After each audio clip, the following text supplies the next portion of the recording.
GloRilla lit up the WNBA stage. But while the crowd cheered, her house was being raided. Hours later, she was in handcuffs. This was not just about drugs. Not just another celebrity scandal. This felt like a setup calculated, cruel, and timed to perfection. How did a home invasion turn into felony charges against a woman who was not even there? And more importantly, who wanted GloRilla silenced, and why now? This is not just her story. This is the system. Exposed. GloRilla was on stage, giving a powerful performance at the WNBA All-Star Game, when something shocking was happening far away at her home. While she was entertaining thousands, police raided her house hundreds of miles away. Just a few hours later, she found herself behind bars, facing harsh criticism and brutal treatment. This was not just another celebrity headline. It felt like a planned attack, false charges, no real support, and even violence while in custody. But the biggest question is, who wanted her taken down like this? And what were they trying to prove? This is how everything began. That evening felt like any other until it suddenly did not. GloRilla was far from home, in Indianapolis, performing live for a huge, excited crowd. The energy was electric. Fans cheered her on as she lit up the stage, completely unaware that something terrifying was happening back home. Hundreds of miles away, in Forsyth County, Georgia. Her peaceful home had become the center of chaos. Late that night, 3 unknown men broke into her property. It was not a simple case of trespassing. They forcefully entered, breaking through doors, storming inside with the clear goal of stealing whatever they could. But there was something they did not expect. Someone was inside. A member of GloRilla's family, whose name has not been shared with the public, was there that night. Alone and afraid, but not unarmed. As the intruders made their way in, the family member grabbed a gun and began firing shots inside. The sound of gunfire sent the men running. The house had been violated, but thankfully, no one inside was harmed. At that moment, it seemed like the danger had passed. The criminals had fled. The worst was over, or so everyone thought. However, when police arrived on the scene, things took an unexpected and confusing turn. Instead of focusing on the break-in or gathering evidence to catch the intruders, their attention shifted immediately and strangely to something else. They headed straight for GloRilla's private bedroom. Inside her room, officers claimed they discovered 2.8 pounds of marijuana, along with several jars containing THC wax. This instantly flipped the entire narrative. What started as a scary home invasion suddenly became something very different. The focus was no longer on the traumatic event her family had just experienced. The headlines were no longer about a woman whose home had been broken into while she was away doing her job. Now, the spotlight was on what law enforcement claimed they found inside her home. People who heard the news were confused. How did the police go from responding to a 911 call about a home invasion to investigating GloRilla herself? Why was the story no longer about catching the men who committed the crime, but about turning GloRilla into the center of a drug-related investigation? Many fans and legal experts began to question the motives behind the police response. Was this really about safety and justice, or was something else going on? The timing felt strange. The decision to search her private room, instead of processing the crime scene or looking for clues about the robbers, raised eyebrows. It was also worth noting that GloRilla was not even in Georgia when all this happened. She was on stage, working, living out her dream as an artist. She had nothing to do with the break-in or the events that followed inside her house. Yet, when the dust settled, it was her name making headlines, not the names of the intruders, who were still on the loose. As the story spread across social media and news outlets, opinions were sharply divided. Some people believed the police had every right to investigate anything illegal they came across. Others felt it was unfair to shift the focus from a real, violent crime to something that had nothing to do with that night's events. Supporters of GloRilla argued that this was a clear example of how easily victims can be blamed or criminalized, especially when they are high-profile public figures. Meanwhile, the intruders who broke in that night had vanished without a trace. No arrests were made. No suspects were named. For GloRilla and her family, the night ended not with justice, but with confusion, stress, and a completely new problem they did not expect out. Now, instead of healing from the shock of the break-in, her loved ones were dealing with legal pressure and public scrutiny. It felt like the real story. The fear, the gunshots, the danger was being ignored. All that remained was a headline that pointed fingers at GloRilla, even though she was not even present when it all happened. What started out as a terrifying night for her family slowly turned into a media storm focused on the wrong issue. Fans continued to speak out, demanding that authorities shift their focus back to the original crime. But as of now, the only people facing questions are the ones who were supposed to be protected in their own home. The truth: GloRilla was still on stage, hundreds of miles away. She had nothing to do with what happened at her house that night, but the police still charged her with felony drug possession. Think about that. Her home was invaded. Her family had to defend themselves. Yet the only person who ended up in jail was GloRilla. It all felt like a setup. This was not about drugs or safety. It looked more like a warning to silence a successful black woman who was bold, rich, and unafraid to be herself in a place that may not have accepted her. And the timing was almost too perfect. The raid happened right as she was performing at a national event, in front of cameras and fans. Still, the police moved forward. They got the warrant. They booked her. Her mugshot was everywhere before the truth even had a chance to come out. But this moment was not new for her. A little over a year ago, she faced a different kind of storm, one that also started with flashing lights. That time, it was a traffic stop. Body cam footage now online shows GloRilla being pulled over at night. She looked confused, slurred her words, and clearly seemed caught off guard. At first, she tried to stay calm, even joked, saying, "I'm cold," with a nervous smile, but the officer stayed serious. He asked how much she had to drink. First, she said 4 drinks, then 7. Then she said she was not drunk at all. The moment grew tense. Then came the sentence that changed everything. "I got a gun right next to my knife." That one line turned a simple stop into a felony charge. The officer quickly told her to turn around. "That doesn't change anything," he said. "You're under arrest." The video shows her trying to stay strong, still joking, still talking, but the handcuffs came anyway. The media picked it up. Social media went wild. That night stuck with her. It became the moment people used to tear her down. Critics and blogs held onto it as proof to question her career, her image, and her character. People were quick to label GloRilla as careless, unstable, and unworthy. But what they did not show was the truth. She was simply a human being, a woman, trying to survive fame, stress, and past pain, all while the whole world watched. And when the cameras turned off, she still had to deal with everything by herself. So when her arrest in Forsyth County made headlines, the public had already made up their minds. They said she had a history, that she was no angel, that she brought it all on herself. Because that is how the system works. It does not forgive. It does not forget. And when you are a black woman with influence, success, and a voice, it does not protect you either. But that arrest, or even the traffic stop from before, was nothing compared to what came next. Once GloRilla walked through the doors of that jail, she was no longer treated like a star. She became a target. From the moment her fingerprints were logged at the Forsyth County Jail, everything changed. The woman who topped charts and sold out shows was now just another inmate, but inside those walls, she had a bullseye on her back. Within hours, people inside the jail knew she was there, but instead of being welcomed or respected, she was met with something much colder.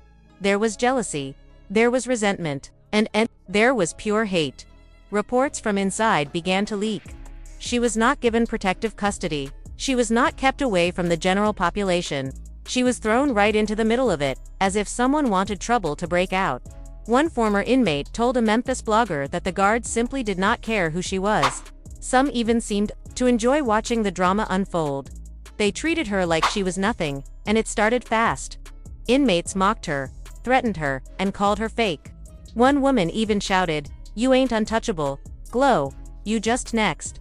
That is when things turned violent. One of the inmates allegedly grabbed her hair, punched her, and smashed her into a concrete wall. Another source said her lip was cut open, her head was bleeding, and she looked dazed when help finally arrived. But the worst part? There was no record of her getting any medical help, no hospital trip, no statement from the jail, just complete silence. Some people are calling it institutional gaslighting, and sadly, this kind of thing is not new. When violence happens inside jails, especially to black women, the first response is often to act like it never happened, to erase the pain, to erase the person. What happened to GloRilla was not just an attack, it was meant to humiliate her, to strip away her power, and to remind her that behind bars, fame means nothing. The message was loud and clear: you can win awards, You can pack stadiums. But once the system has you, it owns both your body and your silence. But GloRilla refused to stay silent. She did not let that cell be the end of her story. What happened to her was a warning about how far the system will go to break a powerful black woman who dares to rise too high. Too fast. Now let us talk about Forsyth County, the place where all this happened. Many people might not know its name, but its history is dark. Back in the early 1900s, Forsyth was the center of one of the worst racial cleansings in American history. After a white woman was murdered, white mobs terrorized the black community. Nearly 1,100 black residents were forced to leave at gunpoint. Homes were burned to the ground. Land was stolen. And for almost 100 years after that, Forsyth stayed proudly and completely white. That was not an accident. That was a plan. So when GloRilla, a black woman from North Memphis, bought a home there and dared to live, walk, and thrive in that same place, it hit a nerve. Her success challenged the very roots of that county's history. To them, she was not just successful, she was a threat. A woman from the hood, now walking through gated neighborhoods in heels and designer bags. And when the system came for her, it came with a long, ugly history behind it. Let us be honest, this was never just about drugs. It was never just about a raid. This happened in a place where the soil still remembers lynchings, crosses set on fire, and generations of black families pushed out through fear. GloRilla's arrest was not random. It was a reminder of what this system has done and still does to black women who refuse to back down. Now, that same land once used to drive black families outies, where a rising black star gets dragged out in handcuffs, shamed in front of the world, and beaten behind jail walls. You cannot ignore the past when looking at what just happened. When GloRilla's mugshot was splashed across national headlines, this was never only about marijuana. It was a message. You don't belong here. But GloRilla is not just surviving in a place that once tried to erase people like her, she is winning. And that is exactly why she feels like a threat to the system. A young black woman who broke out of poverty, bought her own property, performs on big stages, and refuses to play small. In Forsyth County, that is not just rare, it is powerful. It is what makes her dangerous to a system built to keep her down. Now let us talk facts, because legally, this case has no real ground to stand on. When her house was raided, GloRilla was not even in Georgia. She was in Indianapolis, performing live in front of thousands of people. That is a solid alibi. The drugs. They were not found on her. Not in her car. Not on her clothes. They were found in her bedroom, in a house she was not even staying in at the time. And yet, she is the one facing serious drug charges. In Georgia, you only need 1 ounce of marijuana to hit a felony charge. Police say they found nearly 3 pounds, plus THC wax. But in court, it is not just about the weight, it is about who had control over those items. And here is where things get messy. Someone else was staying in the house. More than one person had access. One of those family members even fired a gun at the intruders during the break-in. So how did the blame fall on GloRilla? It is simple. Her name was on the house. Her face is famous. And in America's justice system, sometimes that is all it takes. When you are a public figure, you do not just carry attention, you carry responsibility. Even when it makes no sense, it is easier to arrest the person people already recognize. And the fact that no one else staying in the home was charged yet. GloRilla was arrested the moment the cameras were watching shows. This was not about justice. This was a calculated move. Critics call it name-first prosecution. You arrest the most famous person involved, hit them with charges, and let the media do the rest. It makes for big headlines, but it buries the truth. This was not just a criminal charge. It was a show. And when you place a powerful black woman at the center of that show, the story is no longer about weed, it is about power, about control, about who gets to rise, and who gets punished for it. Then came the silence. As her mugshot spread like wildfire, one thing stood out more than anything: how fast the industry backed away. Where were the WNBA organizers who had just invited her to perform? Where were the music platforms that pushed her songs and profited off her tickets? Where were the artists who once called her sis, stood beside her at events, and hyped her up during awards? They vanished. The silence was not just obvious, it was planned. Because when black women in music face legal trouble, the support disappears. We saw it happen before. Megan Thee Stallion was shot, yet still had to prove she was the victim. Cardi B's past was thrown back at her to try and tear her down. The pattern is painful and real. The moment a black woman faces trouble, the very people who once celebrated her go quiet. Not because they do not know her, but because silence is safer for them, and louder for her. We have seen it before with Remy Ma, Dabrat, Azealia Banks. These were women who were once celebrated, praised, and given the spotlight. But the moment they stopped fitting the industry's image, they were pushed aside. Meanwhile, white celebrities have built entire empires off the same thing. GloRilla is now being charged for. Seth Rogen runs a successful weed business. Miley Cyrus showed off her weed use in music videos and live shows. Comedians, actors, influencers joke about getting high during interviews all the time. And what did they get in return? Brand deals, product lines, full media campaigns. But GloRilla, she gets a felony. This was never just about drugs. It is about who is allowed to bend the rules and who gets crushed for them. Because when you are a black woman in the music industry, success always comes with limits. You are allowed to shine, but only if you stay safe, stay polished, and stay quiet. But GloRilla did not stay quiet. She was bold. She was real. She was vulnerable. That is why she was targeted. And when trouble hit, the industry stayed silent. Not because they did not know what was happening, but because silence is cheaper than responsibility. But her fans, they were not quiet. #FreeGlo started trending in hours. Blogs started digging deeper. Protest memes took over timelines. This was not some fall from grace.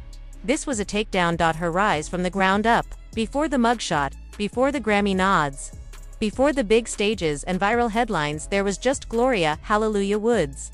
No spotlight, no stardom, just a young girl growing up in Fraser, North Memphis. She lived in a packed house with 10 siblings, sometimes sleeping on air mattresses, holding tight to her faith just to make it through. Press. They didn't listen. They laughed. Turned her into a joke. And then there's Megan Thee Stallion. She was shot. She went to court. She won, but instead of support, she got memes, mockery, silence from the same people who used to call her sis. See, it's not about mistakes. It's about control. The moment black women in music ask for more respect, more ownership, more protection, industry turns cold. It pushes them out. The same machine that praises their rise. It erases them when they stop being easy to manage. GloRilla is just the latest name on that list. Her arrest didn't start with a crime. It started the moment she became too real, too loud, too powerful to ignore. And that's what the system fears most: a black woman who knows her worth and doesn't apologize for it. Because if she wins on her terms, that's not just success. That's a threat. That's a revolution. Still standing, they tried to turn her into a headline, a mugshot, a problem. But GloRilla is none of those things. She's not her arrest record. She's not the bruises on her face. She's not the silence from the industry that once shouted her name. She is strength. She is fire. She is faith. From sleeping on air mattresses to owning property in a county that used to push people like her out, GloRilla is living proof that you can't be broken if you refuse to bend. She's defiance in human form, and that scares people. Because GloRilla won't shrink. She won't soften her voice. She won't play it safe just to be accepted. And that's why they came for her. They didn't just arrest her, they tried to erase her. They tried to isolate her, silence her, bleed her spirit dry behind bars. And still she's here, still standing, still rising, still turning all that pain into power. Because GloRilla walks in the footsteps of every black woman the world tried to bury. But this time, we see the pattern. We see the setup. And we're not letting it slide. This story isn't about weed. It's not about fame. It's about power. Who gets to hold it? Who gets punished for it? And who gets silenced for daring to speak while being black, female, and free? GloRilla is chaos and confidence. She's gospel and grit. She's trauma and triumph, and no mugshot, no charge, no industry silence can take that away. So let the system sharpen its knives. Let the headlines twist the story. Just know this: she's not done. She's not broken, and she's not walking this path alone.